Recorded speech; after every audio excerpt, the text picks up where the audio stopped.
Hello नमस्कार आणि सगळ्यांचं खूप खूप स्वागत। तर आजच्या दिवसात मला खूप साऱ्या गोष्टी करायच्या आहे, पण सगळ्यात आधी ना आज आहे रियांशचा रिझल्ट। तर सगळ्यात आधी त्याचा रिझल्ट घेऊन येते आणि त्यानंतर मग दिवसभराचं जे क्लीनिंग किंवा रूटीन असणार आहे ते सगळं तुमच्याशी शेअर करणार आहे। चला मग आजच्या व्हिडिओची सुरुवात करूया। ब्रश केल्यानंतर लगेच सकाळी सकाळी अरे मी नाश्ता बनवणार आहे। हेच माझे नाश्ता समज का कारण मला खूप आवडते। रियांश मी नाश्ता बनवणार आहे बेटा, तू काय सकाळी सकाळी ते खात बसला ब्रश केल्यानंतर लगेचच। डब्यातून कोण खातं रे? हां डब्यातून कोण खातं? मी। प्लेटमध्ये घ्यायचं, व्यवस्थित वाटीत घ्यायचं। तो डब्बा आता तुझा समज तसंही थोडंसंच राहिलंय। चल पटकन जायचंय, मी तयार झाली आहे। मी ना रिझल्ट सॅटर्डेला असतो, पण यावेळी वीकडेला आला।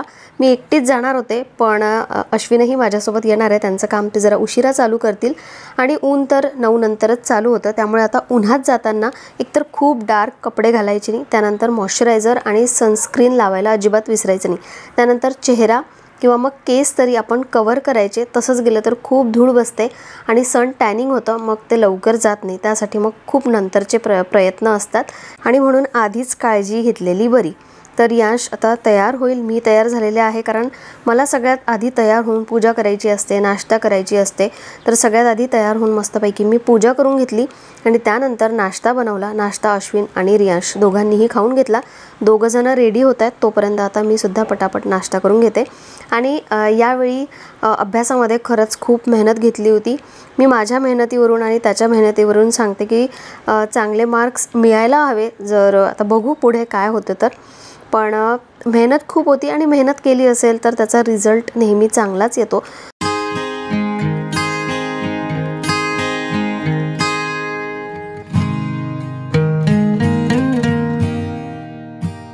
रिझल्ट घेऊन आलो आणि सगळेजण एकदम खुश होतो। सगळ्यात आधी तर रियांश खूप जास्त खुश होता, कारण त्याने मेहनत केली होती आणि त्याचा रिझल्ट तोच बघून खूप हॅप्पी होता।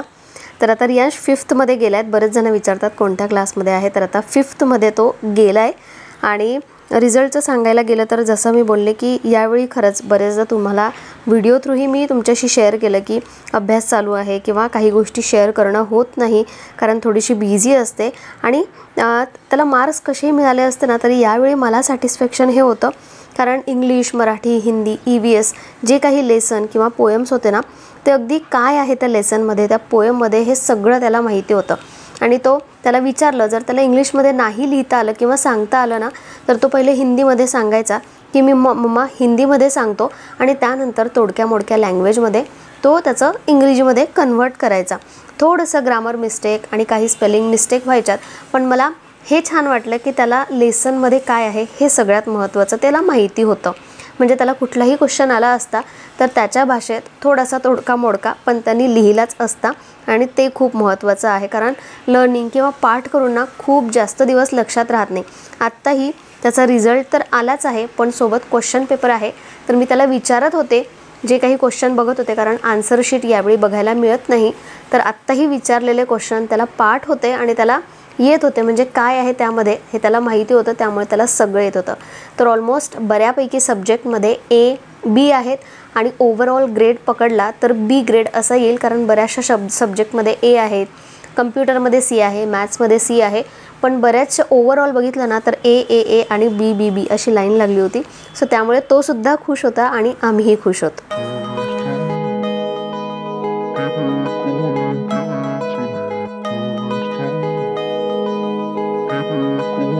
रिझल्ट सोबतच आम्ही 5th क्लासचे सगळे बुक्स घेऊन आलो, म्हणजे सेटच येतो तो पूर्ण घेऊन आलो। आता जसा जसा पुढचा ग्रेड येईल तशी तशी थोडीशी स्टडीसुद्धा वाढेल, वास्ट होईल, आणि यावर्षी मी ट्युशन लावणार नाही, बघूया, पहिले तर मीच शिकवेल आणि आता अभ्यास करायला त्याला लगेचच लावणार नाही आहे। बुक्स आणल्यानंतर आता व्यवस्थित ठेवून देते, आणि आत्ता ह्यासाठी आणले, नंतर मग ना मिळत नाही आणि खूप उशीर लागतो। मग आता स्कूल चालू झाली की आपल्याकडे बुक्स असेल तर ज्या त्या नोटबुकमध्ये लिहिलं जातं, नाही तर रफ बुकमध्ये लिहिलं की मग ते मिस होऊन जातं किंवा इकडे तिकडे होऊन जातं। म्हणून आता जे बुक्स आणलेत ते व्यवस्थित एक दिवस काढून छानपैकी बघणार आहे की काय आहे, कसं आहे सिलेबस, मॅथ्समध्ये काय आहे, EVSमध्ये काय आहे, हे सगळं सुरुवातीला बघते मी, त्यानंतर मग त्यांची स्टडी तर चालू होते। पण आता ना गुढीपाडवा आहे, त्यासाठी मला थोडीशी घराची क्लिनिंग करायची होती. म्हणजे बाहेरपासनं ते पूर्ण घराचीच थोडीफार क्लिनिंग करायची आहे आणि म्हणूनच सुरुवात मी एंट्रन्सपासनं केली. कारण कसं बाहेरचं थोडंसं आपलं अंगण जसं म्हणतो आपण ते जर व्यवस्थित छान असेल ना, तर आपलं आतून घर कसं आहे एक थोडक्यात आपल्याला अंदाजा येतो. त्यामुळे घरी कोणीही येणार असेल किंवा आपणही जेव्हा आपल्याच घरात एंट्री करतो आणि आपल्याच घराचा बाहेरचा परिसर आपल्याला छान नीटनेटका एकदम मस्त वाटतो ना, तेव्हा घरात तेवढीच पॉझिटिव्हिटी असेल असं आपल्याला वाटतं.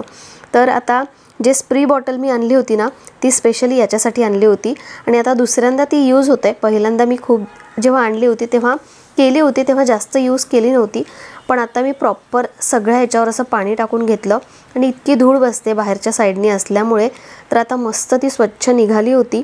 आणि मोस्टली मी आता हे काम ना जेव्हा फ्लोअर क्लिनिंग होतं तेव्हा करत जाईल, कारण खाली बरंचसं पाणी सांडतं यातूनही. आणि खालचं मी पुसून घेतलं आता टेम्पररी, पण नेक्स्ट टाईम जेव्हा फ्लोअर क्लिनिंग होते तेव्हाच करेल. तर बाहेरचं एकदम मस्त चकाचक झालेलं आहे, ग्रीनरी दिसत होती, एकदम फ्रेश दिसत होतं. त्यानंतर घरातली जी काही जाळी वगैरे आहे, खरं तर नव्हतीच, पण म्हटलं एकदा तरीही आपण हात फिरवून घ्यावा. आणि हे जे टूल आहे परत फ्लेक्झिबल आहे, इतका मोठा रॉड होतो त्याचा, म्हणजे काहीच टेन्शन नाही. तर आपल्याला झाडूनी करायचं टेन्शन येतं. आणि झाडूनी करायचं म्हटलं कसं, झाडू थोडासा ऑलरेडी खराब असतो, कारण आपण रेग्युलर तो खाली फ्लोअरला यूज करत असतो. त्यामुळे वरच्या भागाला लावला तर त्याला केस किंवा मग धूळ असते ती वरच्याच साईडनी लागेल का ह्याचीसुद्धा भीती असते. आणि हे कसं टूल वापरल्यानंतर व्यवस्थित धुवूनसुद्धा ठेवता येतं. त्यामुळे सगळीकडे आता राहिली आहे फक्त, म्हणजे राहणार आहे फक्त चाइल्ड बेडरूम, कारण अश्विन तिथे काम करत आहेत.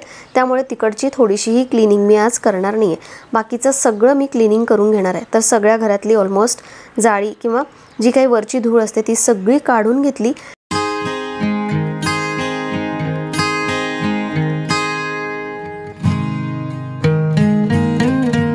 त्यानंतर आता मला विंडो क्लिनिंग करायची होती आणि विंडो क्लिनिंगसाठी हा एक मल्टीफंक्शनल ब्रश मी घेतला होता.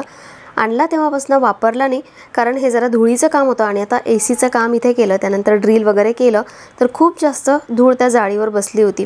तर साफ करताना तुम्हाला जेवढी दिसते ना त्याच्यापेक्षा कितीतरी पटीने जेव्हा सुरुवातीला केलं तेव्हा धूळ निघाली. आणि बाहेरून केलं, जसं आत्ता बाहेरून ब्रश आहे तर धूळ आतमध्ये येत होती, आणि आतून केलं म्हणजे घरातून केलं तर ती सगळी धूळ ना बाहेर जात होती. हे मला खूप बेस्ट वाटलं. आता मी काम करते किंवा काहीतरी एखादं नवीन टूल यूज करते म्हणजे रियांशने ते करायलाच पाहिजे. खरं तर त्याला सर्दी होईल म्हणून मलाच भीती वाटत होती, कारण खूप धूळ येत होती, पण तरीसुद्धा मास्क लावून त्याला ते काम करायचं होतं. पण खूप मस्त आहे टूल. आणि आत्तापर्यंत जे 2-3 टूल मी यूज केली इतके स्वस्त आहेत, पण त्यांनी इतक्या पटापट क्लिनिंग झाली ना. जी जाळी होती ती ॲक्च्युली साफ करणं थोडंसं कठीण आहे, कारण ती निघत नाही. जर निघाली असती तर छान बाथरूममध्ये स्वच्छ घासूनच आणली असती, स्प्रे मारला असता पूर्ण. पण इथे कसं पाणी मारता येत नाही, त्यातल्या त्यात अशी धूळ काढता आली. म्हटलं ठीक आहे तेच बेस्ट आहे, नाहीतर काय होतं हवेने तीच धूळ परत आतमध्ये येते. तर विंडो क्लिनिंग झाल्या दोन्हीही चाइल्ड बेडरूमची मी उद्या करून घेईल. त्यानंतर आता सोफ्यावरची क्लिनिंग. आता सोफ्यावरचं कवर खूप दिवस झाले काढलं आहे आणि ते टाकलंच नाही आहे, तसाच सोफा खूप छान दिसतो आहे. खरं तर रियांश घरी आहे पण तो तेवढा खराब करत नाही आहे, आता तो व्यवस्थित ठेवतो आहे सोफा. नाहीतर काय होतं इतका खराब करतो तो सोफा, म्हणजे आता जेव्हापासून सोफ्याचं कवर काढलं आहे तेव्हापासून ना त्यांनी त्याच्यावर पाय ठेवून काही घाण केली ना, जंप केली ना, अशा काही गोष्टी केल्या नाही. त्यामुळे मलासुद्धा आठवण आलीच नाही त्या कवरची. तर आता थोडीफार धूळ तर बसतेच, ती तशीही विंडोमधनं येते आणि घरात तशीही थोडीफार धूळही होतेच. तर हा जो ब्रश आहे त्याने पूर्णपैकी आतमधली धूळ ना व्यवस्थित निघून जाते. खरं तर हे बेडबॅग साफ करण्यासाठी मी हा ब्रश घेतलेला DIYमधून घेतला होता, पण ऑनलाईनसुद्धा मिळतो. आणि बाकीचे सगळे प्रॉडक्ट मी ऑनलाईनच घेतलेले आहे. सगळे प्रॉडक्ट मी टॅग करते किंवा मग त्याची लिंक देते, म्हणजे तुम्हालाही नेक्स्ट टाईम तुम्हाला क्लिनिंग करायची असेल ना तर अगदी कमी वेळात आणि खूप छान अशी क्लिनिंग होते. तर हा ब्रश, बेडबॅग, बाकीचे पेंटिंग्स आणि सगळं मी आणि व्यवस्थित क्लीन करून घेतलं. त्यानंतर आपल्याकडे पाहिजे कॉलिन आणि मायक्रोफायबरचा एक कपडा, कारण नॉर्मल कापड असेल ना तर त्यालाच धूळ लागते आणि ती मग पूर्ण चिकटते बाकीच्या गोष्टी साफ करताना. मायक्रोफायबर असेल तर धूळ त्याला चिकटून बसते, परत लागत नाही. तर सगळ्यात आधी आता सेंटर टेबल क्लीन करून घेते, डायनिंग क्लीन करायचं आहे आणि जे TV युनिट आहे ते सुद्धा पूर्णपणे क्लीन करून घेते.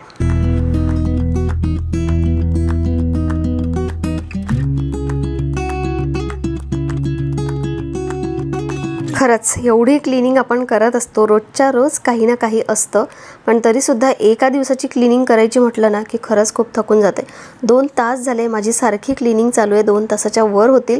आणि रियांश घरी आहे तर छोटी मोठी हेल्प तो करतो, जसं की आता हे जे प्लांटर आहे आर्टिफिशियल ते नळाखाली धुवून आणणे. आता मी ते डायरेक्ट धुतेच, पहिले हाताने साफ करायचे पण खूप जास्त टाईम लागतो, त्यापेक्षा नळाखाली धुतलं ना की सगळी धूळ त्याची निघून जाते आणि मस्त ते जसं नवं आणलं होतं तसं दिसतं. तर टी व्हीवरही सगळं करता करता खूप धूळ उडाली होती आणि टी व्ही मी सहसा कॉलिननी पुसत नाही, पहिले ना टिश्यू पेपरनी छान क्लीन करून घेते जी काही धूळ आहे ती, आणि त्यानंतर कॉलिन टाकायचंच असेल तर अगदी थोडंसं टिश्यू पेपरवरच टाकते आणि त्यानंतर टी व्ही क्लीन करून घेते, नाहीतर ना त्यावर खूप जास्त डाग उमटतात. खरं तर टी व्ही क्लीन करणे, त्यानंतर हे जे शोपीस आहे किंवा आर्टिफॅक्ट आहे ह्याची क्लिनिंग करणे हे फक्त अश्विनचं काम आहे, मी त्याच्याकडे जातच नाही. आणि तसंच केलं मी आज. हे जे आर्टिफॅक्ट आहे किंवा शो पीसेस आहे ना ते मी क्लीन केले नाही, ते आता पुढचा सॅटर्डे येईल म्हणजे पाडव्याच्या आदला दिवस, त्या दिवशी मी अश्विनलाच करायला लावेल. ते व्यवस्थित करतात आणि त्यांच्याचकडून ती क्लिनिंग होते. माझ्याकडून खरं तर क्लिनिंग होते पण त्यातली एखादी वस्तू तुटते किंवा फुटते, त्यापेक्षा मी डायनिंग चेअर व्यवस्थित क्लीन करून घेतला. आणि जिथे डस्टिंग केलं होतं, डस्टिंग केल्यानंतरही ना थोडीशी धूळ राहतेच, ती कॉलिन टाकून व्यवस्थित साफ केली नाही ना तर तो पार्ट चमकत नाही. आणि कॉलिनपेक्षाही ना एक फर्निचर वुडन एक स्प्रे येतो, माझ्याकडे आहे तो. पहिले तर मी कॉलिन टाकून व्यवस्थित पुसून घेते म्हणजे सगळी धूळ निघून जाते, आणि त्यानंतर जो तो वुडन स्प्रे आहे तो मी वापरते. खूप दिवसापासून तो वापरलाच नाही, आता अगदी कमी राहिला आहे. पहिल्या सुरुवातीला इतकी सवय होती ना प्रत्येक 8 दिवसानंतर तो स्प्रे वापरायचा, कारण फर्निचर एकदम चकाचक आणि क्लीन ठेवायचं होतं. आत्ताही होतं पण आता तो स्प्रे आहे तो थोडासा कमी वापरला जातो. त्यानंतर किचनमध्ये आले आणि किचनमधले हा जो ओव्हन आहे, नंतर तो एक साईडचा कॉर्नर आहे तो क्लीन करून घेतला, कारण संध्याकाळ झाली होती, दिवे लावायची वेळ झाली होती. म्हटलं घर झाडून आणि पुसून घ्यायचं आहे. बाकीची जी क्लिनिंग आहे त्याला काही धूळ वगैरे लागणार नाही, म्हणजे धुळीचं काम नाही आहे, म्हणून आत्तापर्यंत जे काही धुळीचं काम झालं ते आपण करून घेऊया. त्यानंतर दिवाबत्ती झाल्यानंतर बाकीची क्लिनिंग करता येते, म्हणून मी झाडून घेतलं आणि त्यानंतर पुसूनही घेतलं.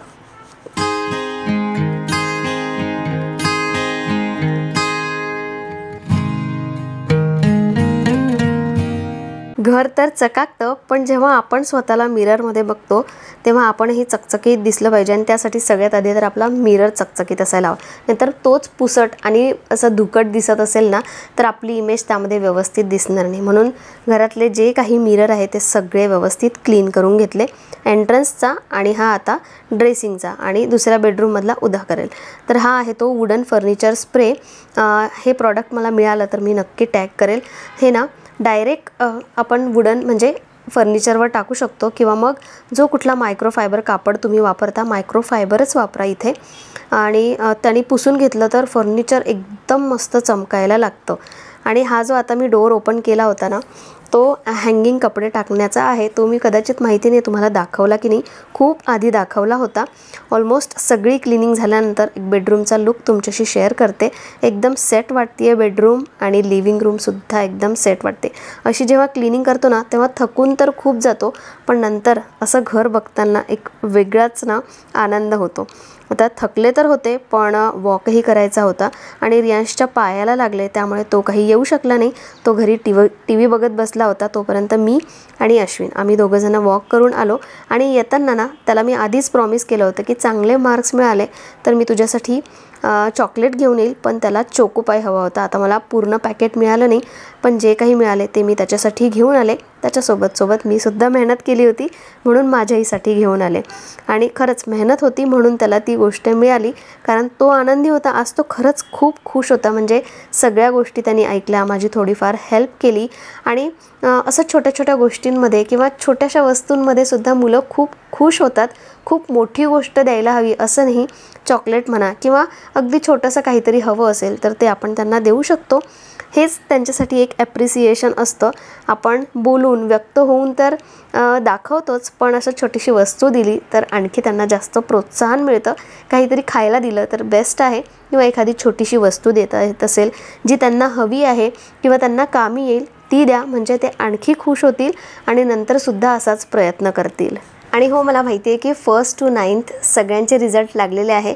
सो जे कुणी मला बघत असतील त्यांच्या मुलांना खरंच खूप कॉंग्रॅच्युलेशन. असेच पुढे जात राहा। आणि आज दिवसभरात खूप सारी क्लिनिंग केली, खूप सारी मेहनत केली, पण जेव्हा मीच माझं घर असं स्वतः बघते किंवा अश्विन एकदम रूममधून आल्यानंतर त्यांना काहीतरी वेगळं दिसतं, तेव्हा थोडंसं ॲप्रिसिएशन मलाही मिळतं आणि जी काही सगळी मेहनत आहे ना ती सार्थक झाल्यासारखी वाटते। आणि आजचा दिवसच चांगला होता। आता गुढीपाडवा, नवीन वर्ष आपलं चालू होणार आहे, नवीन सुरुवातही करायची आहे, तीसुद्धा तुमच्याशी शेअर करेल। प्रत्येक गोष्ट शेअर करते तर तीसुद्धा शेअर करायचीच आहे। आणि आता या व्हिडिओमध्ये किंवा क्लिनिंगसाठी जे काही मी टूल्स यूज केले आहेत ना, ते याआधीसुद्धा मी दाखवले आहेत, पण पाहिले नसतील किंवा तुम्ही घेतले नसतील तर खरंच घ्या, त्यांनी खूप हेल्प होते। म्हणजे खूप सारं काम आपलं खूप कमी वेळात होतं आणि पैसेही फारसे लागत नाही, कारण खूप महागड्या गोष्टी नाही आहेत। तर मी सगळेच प्रॉडक्ट खाली टॅग करते, तुम्हाला हवे असतील तर तुम्ही घेऊ शकता। तर कसा वाटला आजचा व्हिडिओ नक्की सांगा। आणि आता नवीन वर्षानिमित्त बऱ्याचशा नवीन गोष्टी करायच्या आहेत, सगळंच शेअर करते तर ते सुद्धा नक्कीच शेअर करेल। तर असेच व्हिडिओ बघत राहा आणि कमेंट्स करत राहा, मला खूप आवडतात तुमच्या कमेंट्स वाचायला, कधी कधी मी सुद्धा खूप मोटिवेट होते। तर चला मग आजच्या व्हिडिओला इथेच थांबवते, आपण उद्या भेटूया, बाय।